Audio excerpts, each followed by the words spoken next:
भाई जो सामने क्वेश्चन दिख रहा है ना, कुछ भी नहीं है यार, इसको ऐसे उड़ा सकते हो, उड़ा ही सकते हो ना, बिल्कुल उड़ाएंगे सर। देखिए देखते रहिए आप एक एक क्वेश्चन को, सब प्रीवियस क्वेश्चन है और ये पार्ट 2 है, आपका पार्ट 2 है, ठीक है। क्वेश्चन है कि एक आयताकार बोर्ड की लंबाई और चौड़ाई क्रमशः 40 सेंटीमीटर और 35 सेंटीमीटर है। यदि इस कार्ड बोर्ड से सबसे बड़ा संभव वर्ग काट दिया जाए, सबसे बड़ा वर्ग संभव काट दिया जाए, तो सबसे बड़ा वर्ग काटिए भाई साहब। ये आयत हो गया, प्यारा सा क्या हो गया, आयत हो गया। इस आयत की लंबाई जो दिया है 40 दिया है, चौड़ाई जो दिया है वो 35 दिया है, और कह रहा है कि बड़ा से बड़ा वर्ग काट दिया जाए भाई साहब, बड़ा से बड़ा वर्ग। अरे बड़ा से बड़ा वर्ग का मतलब क्या होता है सर? चारों भुजाएं जिसकी बराबर होती है। अरे ये 35 है तो इधर भी कितना होना चाहिए? आप कहेंगे सर इधर भी 35 होना चाहिए। अरे जब ये इधर 35 होगा तो ये कितना बचेगा? यही शेष बचेगा, और शेष का मतलब ये 5 होगा, 5 ही होगा ना। तो सर 35 तो ये भी कितना 35 और ये भी कितना हो जाएगा 35 हो जाएगा। बड़ा से बड़ा वर्ग यही बन सकता है, दूसरा कोई तरीका है नहीं भाई साहब। आप कहेंगे नहीं सर इसको 40 था तो 40 कर दिए, इसको भी 40 कर दिए, नहीं कर सकते भैया, छोटे वाले को ही कर सकते हैं, समझ रहे हैं ना। तो ये बड़ा से बड़ा वर्ग हो गया। पूछ रहा है कि शेष भाग का क्षेत्रफल क्या होगा, तो इस भाग का क्षेत्रफल निकालने के लिए क्या करेंगे? अरे इस भाग का क्षेत्रफल निकालने के लिए क्या करेंगे? आप कहेंगे कि सर पूरा आयत के क्षेत्रफल में से अरे वर्ग के क्षेत्रफल को घटा ही दीजिए, आपका आंसर आ ही जाएगा, आ ही जाएगा, आ ही जाएगा। समझ में आया ना सर? बहुत बढ़िया। तो आयत का क्षेत्रफल क्या होता है सर? लंबाई गुणे चौड़ाई। लंबाई कितना था? अरे सर 40 था, तो 40 गुणे कितना हो जाएगा सर? चौड़ाई था 35 और माइनस वर्ग का क्षेत्रफल, यानी कि ये 35 का स्क्वायर होता है भाई साहब, वर्ग का क्षेत्रफल स्क्वायर होता है, तो 35 का स्क्वायर कर दीजिए। सर इसको गुणा करेंगे तो 1400 आ जाएगा, माइनस इसको गुणा करेंगे तो कितना आ जाएगा? आप कहेंगे सर 35 का स्क्वायर का मतलब ये होता है 1200, कितना हो जाएगा? अरे 1225 हो जाएगा। स्क्वायर आता है ना जिसके लास्ट में 5 होता है, 3 चौके 12, 5 पचे 25, घटाएंगे तो कितना आ जाएगा सर? 175 आ जाएगा। कितना आ जाएगा भाई साहब? 175 सेंटीमीटर आ जाएगा। कितना सेंटीमीटर आ जाएगा? 175। तो शेष जो बचा हुआ है ना, शेष जो बचा भाग है उसका कितना क्षेत्रफल होगा सर? 175 सेंटीमीटर उसका क्षेत्रफल हो जाएगा। बिल्कुल आपको समझ में आ गया, तो ऑप्शन नंबर ए आपका क्या होगा? राइट आंसर हो जाएगा। बोलिए भैया कहीं दिक्कत हुआ क्या? अरे मस्ती में एकदम आराम से कहानी खत्म कर दिया भाई साहब, ऐसा समझ में? बहुत बढ़िया। नेक्स्ट क्वेश्चन देखिए और उसको सॉल्व कीजिए। क्वेश्चन है आपका कि 28 सेंटीमीटर के एक बड़े गोले को पिघलाकर निश्चित संख्या में समान आकार के गोले बनाए जाते हैं। और जब भी समान आकार के गोले बनाए जाते हैं तो वहाँ पे जो दोनों का गोलों का आयतन जो होता है ना वो सेम होता है, इक्वल होता है, ठीक है। फिर बोल रहा है कि यदि प्रत्येक छोटे गोले का पृष्ठीय क्षेत्रफल 2464 है, तो छोटे गोले का पृष्ठीय क्षेत्रफल दिया है 2464, तो पहले इसे यहीं से स्टार्ट कर लेते हैं। तो छोटे गोले का पृष्ठीय क्षेत्रफल चाहे बड़े गोले का पृष्ठीय क्षेत्रफल का फार्मूला क्या होता है? 4πr का स्क्वायर होता है, और ये दिया है 2464, कितना दिया है? 2464 दिया है। तो आप यहाँ से आर का मान निकाल लीजिए, तो आर का स्क्वायर बराबर क्या हो जाएगा? आप कहेंगे सर 2464 गुणे नीचे 4 आ जाएगा, ठीक है। पाई का मतलब नीचे 22 आ जाएगा सर, और ऊपर कितना आ जाएगा? 7 आ जाएगा, इतना आ जाएगा। आपको कन्फर्म है ना? बिल्कुल सर। 11 से 2 बार में, 11 से 2 बार में, 11 से 2 बार में, 11 से 4 बार में, 2 से कटा दीजिए, 2 से 1 बार में, 1 बार में और 2 बार में, 4 से कटा दीजिए, तो आप 4 से कहेंगे सर 4 दूना कितना हो जाएगा? 8, और 4 8 कितना हो जाएगा? 32। तो आर बराबर निकालेंगे तो देखिए इसमें 7 1 7, 7 का गुणा है तो 7 आ जाएगा, और 4 सत्ते 28 होता है, 4 का वर्गमूल 2, 2 सत्ते कितना हो जाएगा? 14। आर का मान प्यारा सा आ गया आपका, कितना? 14 आ गया। तो एक बड़े गोले से दूसरा छोटा गोला पिघलाकर बनाया गया है, तो दोनों का आयतन क्या होगा? सेम होगा। यानी कि बड़े गोले का आयतन, तो बड़े गोले का आयतन 4 बटा क्या होता है? 3πr का क्यूब। आर का मान बड़ा वाले का दिया है 28, त्रिज्या दिया है, देखिए पढ़िए क्वेश्चन पहले शुरुआत में दिया गया है, ठीक है। तो 28 गुणे क्या होगा? 28 हो जाएगा सर, ठीक है, बराबर छोटे गोले का आयतन पूछा है, छोटे गोले कितने बनाए जा सकते हैं, तो उसको क्या मान लेंगे? n मान लेंगे। और छोटे गोले का भी आयतन तो यही होगा ना, 4/3π। देखिए मैं ये नहीं लिखता भाई साहब, दोनों सेम है तो ख़त्म हो जाएंगे, ठीक है। और उसके बाद से आर का क्यूब, आर का क्यूब मतलब सर 14 गुणे 14 गुणे क्या हो जाएगा? 14 हो जाएगा। तो 14 14 14 3 बार में, देखिए 14 दूना का 28, 14 दूना का 28, 14 दूना का 28, तो 2 दूना का 4 दूना के 8, इससे ये पूरा कहानी ख़त्म। तो n का मान कितना हो जाएगा सर? 8। यानी बड़े गोले से कितने गोले बनाए जा सकते हैं? 8 गोले बनाए जा सकते हैं, आपके 8 गोले बनाए जा सकते हैं। समझ में आया क्या सर? बड़ा गोला है, एक बड़ा गोला है, इस गोले से छोटे छोटे गोले ऐसे बनाए जा रहे हैं, ठीक है। तो भाई साहब इस कंडीशन में क्या होता है कि आयतन सेम होता है उसका, ठीक है, आयतन क्या होता है, सेम होता है। और बाकी देख लीजिए, जब आयतन सेम होगा दोनों का तो संख्या जिसका पूछा गया है, एक बात गांठ बन कर रख लीजिएगा कि जब भी संख्या जिसका पूछा जाता है ना, उसमें आप n से गुणा कर देंगे, ठीक है, n से गुणा करके दोनों को बराबर कर देंगे, कहानी खत्म खत्म खत्म, ठीक। चलिए नेक्स्ट क्वेश्चन देखिए। क्वेश्चन है समबाहु त्रिभुज। समबाहु त्रिभुज मतलब क्या होता है सर? जिसकी सभी भुजाएं बराबर होती हैं।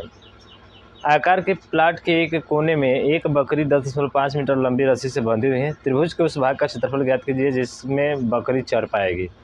तो देखिए बकरी कब चर पाएगी सर? ये मान के चलिए एक वृत्तकार पथ है, ठीक है। इस वृत्तकार पथ पर जो है ये इसका केंद्र है और इस केंद्र से 10.5 सेंटीमीटर की दूरी पर, कितना सेंटीमीटर सर? 10.5 सेंटीमीटर की दूरी पर एक समबाहु त्रिभुज है। और जब ये समबाहु त्रिभुज होगा भाई साहब तो बताइए क्या होगा? इसके बीच का कोण कितना होगा? 60 डिग्री होगा। ये इसका कॉन्सेप्ट है। इसके बाद से कहानी को ख़त्म करेंगे ऐसे करके, ठीक है, ऐसे करके ख़त्म हो जाएगा भाई साहब। देखिए कैसे सर? इसका फार्मूला होता है क्षेत्रफल बराबर पाई आर स्क्वायर थीटा बटे 360 डिग्री। यही तो पूछा है यार हमसे, कर दीजिए हल ना। तो आप कहेंगे कि सर यहाँ पे क्या करना है? पाई का मान 22/7 गुणे आर का मान 10.5 हो जाएगा। 10.5 गुणे 10.5 गुणे 60/360, क्योंकि 60 डिग्री का एंगल बन रहा है। हल कीजिए, 0 0 कट गया, 6 से 6 बार में कट गया, ठीक है। उसके बाद से बात करें तो 7 से देखिए कितना बार में कट जाएगा? 7 से कटा दीजिए, तो 7 से कटाएंगे तो कितना बार में कटेगा? 7 एकम 7, 3 बचा और 7 बचे कितना हो जाएगा? 35, यानी कि 1.5 जो है क्या आ जाएगा इसका? कट कर ये हो जाएगा। तो 7 से कहानी खत्म हो गया। 3 से कटा दीजिए 2 बार में और 3 से कितना बार में कट जाएगा सर? 3 से ये 10.5 बार में कट जाएगा, ठीक है। नीचे बचा 2, ऊपर बचा 10.5, तो 5 में 22 का गुणा करा दीजिए तो 22 बचे कितना होता है? 110। 110 से एक 0 खत्म हो जाएगा, केवल क्या बचेगा? 11, यानी कि 11 गुणे 10.5, ठीक है, 11 गुणे 10.5 बट्टे कितना हो जाएगा सर? 2 हो जाएगा, ठीक है। यही है क्वेश्चन। बाकी तो नीचे वाला खत्म हो गया ना भाई साहब। इसका इसमें गुणा करा दीजिए 11 और ये बचा आपका, ठीक है। अब हल कर दीजिए। तो हल करने का तरीका क्या करिए? इसको पहले भाग कर दीजिए, 2 5 10 और 2 दूना के 4, 2 5 10। अब इसका गुणा करना आसान है, तो ये 5 रहेगा भाई साहब। 5 2 कितना हो जाएगा? 7 हो जाएगा। फिर 2 और 5 कितना हो जाएगा? 7 हो जाएगा। और फिर 5 है तो 5 और दशमलव कितना स्थान के बाद? 2 स्थान के बाद। लीजिए 57.75 आपका क्या होगा? राइट आंसर होगा। तो यहाँ पे मेन जानते हैं क्या डिस्कस हुआ था? यहाँ कैलकुलेशन की बात होती है। बहुत लोग क्या करेंगे कि सर ऊपर वाले का गुणा करेंगे और फटाफट हल करेंगे और लास्ट में जाके घबरा जाएंगे, भाग करने में काफ़ी टाइम लग जाएगा। तो इतना टाइम साहब कहाँ आपके पास है भाई साहब? टाइम है क्या इतना करने का? नहीं, हमने तरीका सोचा ये कि कट रहा है जो कटाइए उसको, नीचे कम से कम संख्या बचे तो आपको आसानी रहता है भाग करने में। और ख़ास तौर से 11 स्पेशल नंबर होता है भाई साहब। स्पेशल नंबर इसलिए होता है कि 11 का मल्टीपल करते हैं तो एक को साथ में जोड़ते हैं, पहले लिख लेते हैं 5, फिर 5 को ऐसे जोड़ते जाइए, लास्ट में जो बचेगा फिर उसको वहाँ पर रख दीजिए वैसे ही। इसलिए गुणा करना 11 का आसान होता है, समझ रहे ना, केवल जोड़ कर करना होता है। चलिए तो इस तरह से थोड़ा सा कैलकुलेशन को ध्यान रखिएगा। 57.75 किस में है सर? ऑप्शन नंबर सी में है, तो सी इसका राइट हो जाएगा, ठीक है। नेक्स्ट क्वेश्चन देखिए और उसको सॉल्व करने का प्रयास कीजिए। कि घन की प्रत्येक भुजा 4 सेंटीमीटर है और एक घनाभ की भुजाएं 2 सेंटीमीटर, 3 सेंटीमीटर, 4 सेंटीमीटर है, तो घन के आयतन के घनाभ का आयतन का अंतर ज्ञात कीजिए। तो घन का आयतन क्या होता है सर? भुजा का क्यूब होता है।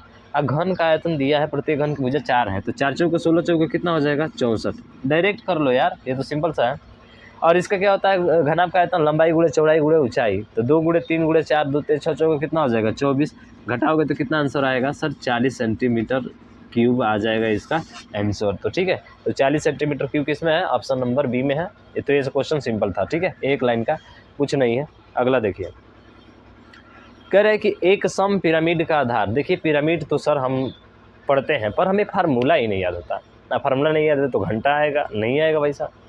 तो ये बोल रहे हैं कि एक सम पिरामिड का आधार का क्षेत्रफल, आधार जो है 80 सेंटीमीटर भुजा वाला एक वर्ग है और पिरामिड का आयतन जो दिया है 16 सेंटीमीटर, 16,000, ठीक है, 16,000 सेंटीमीटर क्यूब है। उस पिरामिड की ऊंचाई ज्ञात कीजिए। देखिए पिरामिड का जो आयतन होता है आधार का क्षेत्रफल गुणे ऊंचाई। देखिए जो पिरामिड का आयतन होता है वो भी बराबर क्या होता है? 1/2, 1/3, ठीक है, 1/3 आधार का क्षेत्रफल गुणे ऊंचाई। 1/3 आधार का क्षेत्रफल गुणे ऊंचाई, आधार का क्षेत्रफल गुणे ऊंचाई, ये इसका क्या होता है, फार्मूला होता है। बस इस पे कहानी इसकी ख़त्म हो जाएगी भाई साहब। तो आधार का क्षेत्रफल जानते हैं आप, आधार का क्षेत्रफल पता है ना। अरे आधार का क्षेत्रफल क्या होता है, भुजा का स्क्वायर इंटू एच, ठीक है। तो ये 1/3 हो जाएगा आधार का क्षेत्रफल, ये तो दिया है 16,000, ठीक है। 1/3 आधार का क्षेत्रफल मतलब दिया गया है 80 सेंटीमीटर, ठीक है। तो 80 गुणे कितना हो जाएगा 80 और इंटू एच पूछा है, तो एच इसको ऐसे ही रखे रहिए, ये पूछा है ना। तो उस पिरामिड की ऊंचाई ज्ञात कीजिए, ठीक है। आधार का क्षेत्रफल बराबर भुजा का स्क्वायर होता है, ठीक है, क्योंकि वर्ग से ही बना होता है, नीचे वर्ग ही होता है। अब हल कर दीजिए इसको। तो चल हल करेंगे तो 16 ते कितना हो जाएगा 48, 2 जीरो से 2 जीरो क्या हो जाएगा, गायब हो जाएगा। 8 है सर, 8 से ये 8 बार में कट जाएगा, ठीक है। 8 से 2 बार में, सॉरी 2 बार में कट जाएगा। और 8 इधर आएगा तो 1 बटा कितना हो जाएगा सर, 4 हो जाएगा। अरे 1 बटा कितना हो जाएगा सर, 4 हो जाएगा। तो ठीक है 4 हो जाएगा, तो 1/4 हो गया ये। नहीं कैलकुलेशन ऐसे नहीं कीजिए, ठीक है। कैलकुलेशन करना है तो देखिए यहाँ पे सीधा सीधा 8 ही कितना होता है 64, यानी कि h बराबर सीधा आपको ऐसे कर दे ताकि आपको समझ में आ जाए भाई सब। 2 जीरो तो 2 जीरो गायब हो जाएगा, ठीक है, 2 जीरो गायब कर दीजिए। बटे 8 गुणे 8 हो जाएगा और इंटू ऊपर क्या हो जाएगा 3। तो 8 से 2 बार में ये ख़त्म हो जाएगा, 2 से ये 4 बार में, 3 बटे कितना हो जाएगा 4। तो सर h बराबर कितना हो जाएगा 3/4 मीटर हो जाएगा। देख लीजिए 3/4 मीटर क्या दिया है सर, नहीं दिया है। अरे सर नहीं दिया है, 3/4 कैसे होगा, आप गलत बता रहे हैं। हमने कहा कि गलत क्या बता रहे हैं सर, 30/4 होगा, 1 जीरो छोड़ दिए थे। तो 4 7 28 और 4 5 10, तो 7.5 आपका राइट आंसर हो जाएगा, ठीक है। तो ये वाला छूटा था 1 जीरो, थोड़ा सा ध्यान रखेंगे। समझ में आया क्या, बिल्कुल सर। नेक्स्ट क्वेश्चन देखिए और उसको सॉल्व कीजिए। अगला क्वेश्चन है कि एक त्रिभुज की तीनों भुजाओं की लंबाइयों का अनुपात जो है इतना है, त्रिभुज का परिमाप 42 सेंटीमीटर है। तो अनुपात देता है तो क्या मानते हैं, 1 से मानते हैं। तो देखिए 2 2 4 3 7 हो जाएगा, 7 बराबर 42 के, तो 1 बराबर 6 के हो जाएगा। पूछा क्या है आपसे, सबसे बड़ी 3 है, यानी कि छतरी कितना हो जाएगा 18। लो इसका ओरली आंसर आ गया, ठीक है। चलिए इसको छोड़ते हैं, अगला देखिए। क्वेश्चन है आपका कि 30 सेंटीमीटर त्रिज्या वाले एक अर्धगोलाकार कटोरे को एक बेलनाकार गिलास का उपयोग किया जाता है, और इससे बोल रहा है कि यदि अर्धगोलाकार कटोरे को पानी से पूरी तरह भरने के लिए, ठीक है, अर्धगोलाकार कटोरा है, उस पानी से उसको पूरा भरना है, और भरने के लिए क्या किया जाता है, बेलनाकार गिलास से 72 बार पानी डालना पड़ता है, और गिलास की ऊंचाई 10 सेंटीमीटर है, तो बेलनाकार गिलास की त्रिज्या का माप ज्ञात कीजिए। तो देखिए ऐसे कंडीशन में दोनों का आयतन निकालना पड़ता है, गिलास का आयतन और बेलन का आयतन आपस में क्या होते हैं, बराबर।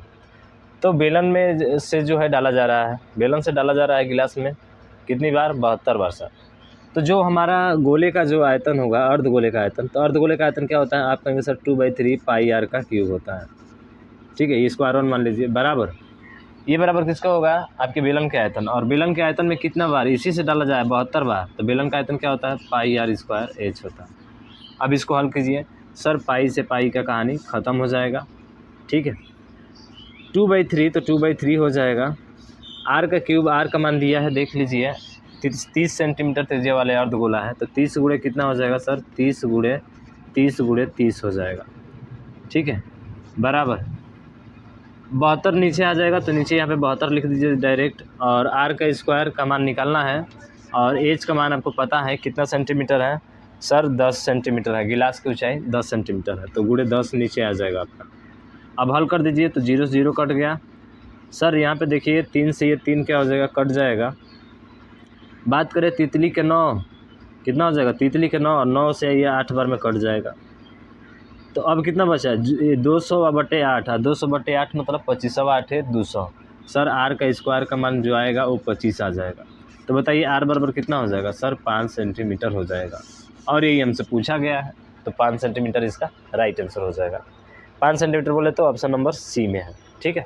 समझ में आ गया क्या, बिल्कुल। चलिए नेक्स्ट क्वेश्चन देखिए। 6 सेंटीमीटर त्रिज्या वाले एक ठोस तांबे के गोले को पिघलाकर एक तार बनाया जाता है, जिसके अनुप्रस्थ काट की त्रिज्या 8 सेंटीमीटर है, और तार की लंबाई ज्ञात करना है आपको, ठीक है। तो अनुप्रस्थ काट का क्षेत्रफल क्या होता है? सर अनुप्रस्थ काट के बेलन का आयतन, मतलब बेलन का आयतन और दोनों का आयतन क्या कर देना है? बराबर। तो फिर वही चीज़ें 4/3 पाई आर का क्यूब, आर का मान दिया है 6, तो 6 × 6 क्या होगा? 6। बेलन का आयतन पाई आर, आर का मान पता है क्या आपको? सर आर का मान पता है 8 है, तो 8 × क्या हो जाएगा? 8 और इंटू एल, उसकी लंबाई पूछा है तो एल हो जाएगा यहाँ पे एच की जगह पे। ठीक है सर, कटा दीजिए इसको। देखिए 4 से या सीधा एल बराबर निकालिए यहाँ से, तो पाई से पाई क्या हो जाएगा? ख़त्म। तो ये हो जाएगा 4 × 6 × 6 × 6 बटा कितना हो जाएगा? 3 × 8 × 8। अरे यहाँ पे 2 दूना के 4 दूना के 8, एक तो ख़त्म हो जाएगा। 3 से 1 3 ख़त्म हो जाएगा। ये तितली का 9 और 9 चौके 36, 36/8 का मतलब कितना होता है? सर 4 से 2 बार में कट ही जाएगा, काहे इतना तामझाम करते हैं? तो 2 दूना के यहाँ पे क्या बचा है? यहाँ पे बचा आपका 3, तितली का 9, 9/2 का मतलब 4.5। सर 4.5 हो जाएगा, 4.5 हो जाएगा, 4.5 हो जाएगा। अरे ऑप्शन नंबर बी हो जाएगा। ठीक है, कैलकुलेशन है, तामझाम नहीं है, सिंपल सा है। ठीक है, आसानी से सॉल्व हो गया ना। तो 4 साढ़े 4 सेंटीमीटर एल इसकी लंबाई हो जाएगी। ठीक, अगला क्वेश्चन। अगला है कि एक खिलौने का अर्धगोले के ऊपर एक बेलन के आकार का है, एक अर्धगोला है और उसके ऊपर एक बेलन भी है। खिलौने की कुल लंबाई 15 सेंटीमीटर है और अर्धगोले की त्रिज्या 6 सेंटीमीटर। खिलौने का आयतन ज्ञात कीजिए। तो भाई खिलौने का आयतन ज्ञात करने के लिए क्या करेगा? तो देखिए इसका फिगर भी बना देते हैं। ये इसका फिगर है, ये बेलन है क्या भाई साहब? ये बेलन है। लेकिन यहाँ पे क्या बोल रहा है सर? यहाँ पे बोल रहा है कि एक अर्धगोला है। क्या है भाई साहब? एक अर्धगोला है। तो चलिए अर्धगोला बना लीजिए आप। एक अर्धगोला है ना? हाँ एक सर ये अर्धगोला, ये बेहतरीन प्यारा सा अर्धगोला हो गया। तो इसका केंद्र होगा और इसकी त्रिज्या आपको दी गई है। कितनी दी गई है सर? 6 सेंटीमीटर। तो ये भी 6 होगा, तो ये भी कितना होगा? 6 होगा ना। पूरा इसकी हाइट जो दिया है वो कह रहा है कि 15 सेंटीमीटर है। कितना सेंटीमीटर है? 15 सेंटीमीटर पूरा। तो बताइए बेलन की ऊंचाई कितना हो जाएगी? आप कहेंगे सर 15 में से 6 घटा देंगे, कितना हो जाएगा? 9 सेंटीमीटर इसका बेलन का हो जाएगा। तो क्या करना है सर? अर्धगोले का आयतन प्लस बेलन का आयतन। अर्धगोले का आयतन कितना है? तो अर्धगोले का आयतन मतलब 2/3 पाई आर का क्यूब। तो पाई 22/7 रख दीजिए। आर का क्यूब का मतलब आर का क्यूब कितना है सर? आर का क्यूब का मतलब इसका 6 का, तो 6 × 36 = 216 हो जाएगा। बराबर कर है, प्लस है क्योंकि दिया गया है। ठीक है, ये प्लस हो जाएगा, पाई में दिया गया है तो कोई दिक्कत नहीं है। दोनों का निकालना है तो दोनों को जोड़ना पड़ेगा ना, बिल्कुल। और बेलन का आयतन निकालेंगे तो पाई आर स्क्वायर एच हो जाएगा। तो पाई आर स्क्वायर, तो पाई आर का स्क्वायर मतलब आर कितना है सर? इसको पाई रखिए। आर का स्क्वायर मतलब इसका कितना हो जाएगा सर? इसका दिया गया है ना, बेलन के आकार का एक खिलौने की कुल लंबाई 15 सेंटीमीटर है। अर्धगोले की त्रिज्या 6 सेंटीमीटर है। अर्धगोले की त्रिज्या कितनी सेंटीमीटर है सर? अर्धगोले की त्रिज्या 6 सेंटीमीटर है। तो 6 सेंटीमीटर ये भी हो जाएगा। ठीक है, अर्धगोले की त्रिज्या दिया है 6 सेंटीमीटर है, तो जो इसकी त्रिज्या वही उसकी त्रिज्या भी होगी। ठीक है, तो यानी कि ये भी कितना हो जाएगा सर? 36 हो जाएगा। ये 6 का स्क्वायर हो जाएगा, पाई आर स्क्वायर और इंटू एच का मान कितना है सर? एच का मान इस बार 9 हो जाएगा क्योंकि बेलन है ना। तो 2 से 3 से कटा दीजिए, 3 7 21 और 3 दूना का कितना हो जाएगा? 6। 72 दूना कितना होता है? 144। ठीक है, 144 पाई प्लस 6 × 36 और 36 9 कितना होता है?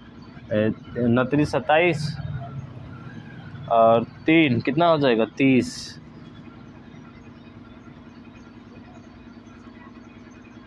30 और 2 32, इतना हो जाएगा क्या? 324। देख लीजिए, 36 9 6 54 का 4 5 29 27 और 5 कितना होता है? 32 होता है। ठीक है, अब जोड़ दीजिए तो 2 और 4 6, 3 और 4 7, यानी 176 पाई क्या होगा आपका?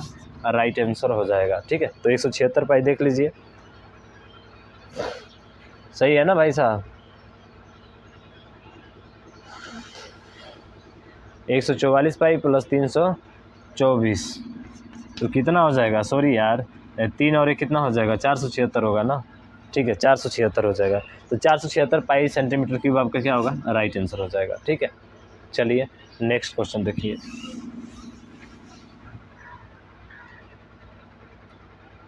अगला है कि एक शिविर में एक ही आकृति और आकार के तंबू लगाए गए हैं। प्रत्येक तंबू 4 मीटर की ऊंचाई तक बेलनाकार और उसके ऊपर शंक्वाकार है। तो एक बेलनाकार है और उसके ऊपर क्या है? शंक्वाकार है।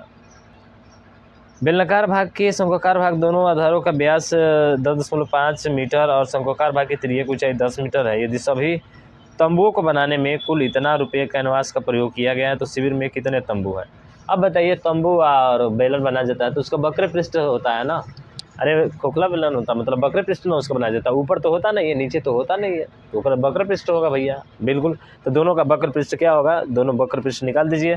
तो सर हम क्या करेंगे, दोनों का वक्र पृष्ठ, अरे शंकु का वक्र पृष्ठ क्या होता है, पाई आर एल होता है। उसका वक्र पृष्ठ क्या होता है बेलन का, सर 2 पाई आर एच होता है, 2 पाई आर एच होता है। और इसमें पूछ रहा है कितनी संख्या, तो मान लीजिए उसकी कितनी संख्या हो जाएगी, एन संख्या। तो शिविर में कितने तंबू है, एन तंबू है।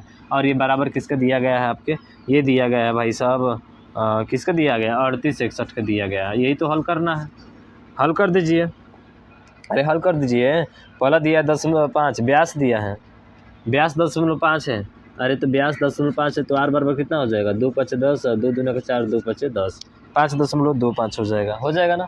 रख दीजिए सर 22/7, 5.25 गुणे एल का मान दिया है कितना सेंटीमीटर, 10 सेंटीमीटर, ठीक है 10 मीटर है, प्लस 2 गुणे 22/7, आर का मान कितना दिया है इसका, 4 मीटर की ऊंचाई, एच तो दे दिया है 4 मीटर, और इसका आर कितना दिया है 5.25 अभी आया था, गुणे ऊंचाई कितनी है 4 है, तो 4 बराबर कितना हो जाएगा 3861। थोड़ा सा कैलकुलेशन लंबा हो गया सर, कैलकुलेशन क्या हो गया, लंबा हो गया। चलिए कोई दिक्कत नहीं है, 7 से कटा दीजिए, 7 7 0.49 या 1 स्थान पीछे भागेगा, कोई दिक्कत नहीं। 7 7 49, 12 में से 9 7 5 35, सर 0.75 हो जाएगा। 10 से गुणा कराएंगे तो 7.5 हो जाएगा। 30 का गुणा करा दीजिए 22 में, तो 2 5 10, जीरो खत्म हो जाएगा। 2 स्थान का जीरो कहानी खत्म, 2 से गुणा करा देंगे तो, और 2 से तो 14 1 15, 15 गुणा 11 कितना होता है सर, 15 गुणा 11 कितना होता है 165 होता है। तो ये हो जाएगा 165 प्लस, अरे 15 गुणा 11 5 1 6 1 105, ठीक है ये हो गया। इसको भी वैसे ही करना है तो सर 7 7 कितना हो जाएगा 49 और 75 बार में कट जाएगा।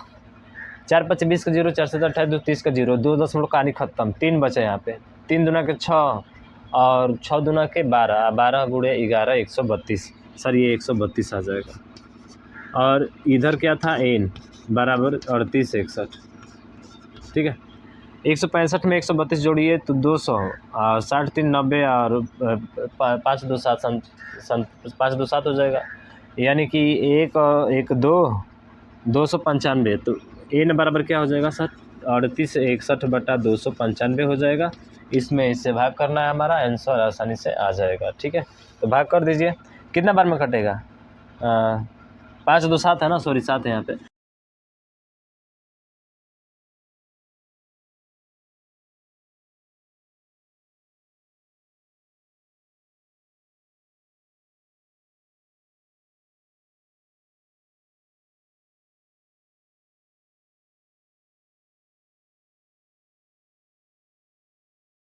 क्वेश्चन है कि एक बंद बेलन के आधार का क्षेत्रफल इतना है। आधार का क्षेत्रफल का फार्मूला क्या होता है सर, पाई आर स्क्वायर होता है। ये बराबर कितना दिया है सर 1386 दिया है, ठीक है 1386। अब आर का स्क्वायर निकाल लीजिए यहाँ पे, तो रूट में क्या हो जाएगा 1386, डायरेक्ट आर बराबर निकाल दीजिए 1386 बटा सर नीचे 22 ऊपर 7 हो जाएगा। 11 से 2 बार में, 11 एकम 11 दूना का 22, 11 6 बार में, 2 से 2 6 12 2 3 6, 63 गुणे 7, तो 7 9 63, 9 का वर्गमूल 3 और 7 का वर्गमूल 7, 7 7 है ना। तो आर बराबर कितना आ जाएगा सर 21 आ जाएगा, आर बराबर 21 आ जाएगा। पूछा क्या है आपसे सर बेलन की ऊंचाई, अरे बेलन की ऊंचाई दिया है इसमें 20 सेंटीमीटर। हमसे पूछा है इसका संपूर्ण पृष्ठ, संपूर्ण पृष्ठ का क्षेत्रफल क्या होता है 2 पाई आर एच प्लस आर, तो 2 गुणे 22/7 गुणे एच प्लस आर मतलब 20 और 21 कितना हो जाएगा 41 हो जाएगा। अरे आर मान कितना दिया है, आर का मान अभी आया था 21 आया था। 7 से 3 बार में, 3 में 2 का गुणा कर दीजिए 6, और 6 में 2 का गुणा कर दिए 12, 12 एकम 12 का 2, 12 चौक 48 और 1 49। इसमें किसका गुणा करना है 11 का, डायरेक्ट थोड़ा फास्ट कैलकुलेशन कीजिए, ठीक है 2 होगा 11 का 1 होगा, 9 4 13 14 का 4 होगा, 5 होगा, यानी कि 54 12 आपका क्या होगा राइट आंसर हो जाएगा, ठीक है। तो 54 12 सेंटीमीटर आपका ऑप्शन नंबर सी में है। चलिए नेक्स्ट क्वेश्चन देखिए। और ये लास्ट क्वेश्चन है भाई साहब, ठीक है। बाकी फिर हम लोग नेक्स्ट वीडियो में बात करेंगे वृत्त से पूछे गए क्वेश्चन, ठीक है। दिया गया है कि यदि एक त्रिभुज की 3 भुजाएं इतना सेंटीमीटर, त्रिभुज का क्षेत्रफल क्या कीजिए। तो भाई साहब अलग अलग भुजा है, 21 है, ठीक है, और 22 है, और क्या है सर 20 है, 29 है, 20 है, और सी बराबर 29 है। तो इसका फार्मूला क्या एक ही होता है, एस बराबर पहले निकालते हैं, ठीक है, हीरोन सूत्र जिसको बोलते हैं। फिर क्षेत्रफल बराबर क्या होता है sir, S minus A, S minus B, S minus C, इस पर रख दीजिए, आपको आंसर आ जाएगा। सर 29 और 30, 20, 50, 20, 70, 70 का आधा कितना होता है सर 35 होता है, आ जाएगा, ठीक है। सर क्या करेंगे, यहाँ पे रख दीजिए, तो 35 गुणे 35 में से 21 घटाइए, अरे 35 में से 21 घटाएंगे तो कितना हो जाएगा, आप कहेंगे सर 14। फिर से जो है 35 में से 20 घटाइए, आप कहेंगे सर 15 हो जाएगा। 35 में से 29 घटाइए, 30 और 5 6 हो जाएगा, 29 6 35, ठीक है। हल कर दीजिए, तो ये 5 गुणे 7 हो जाएगा, ये 7 गुणे 2 हो जाएगा, ये 3 गुणे 5 हो जाएगा,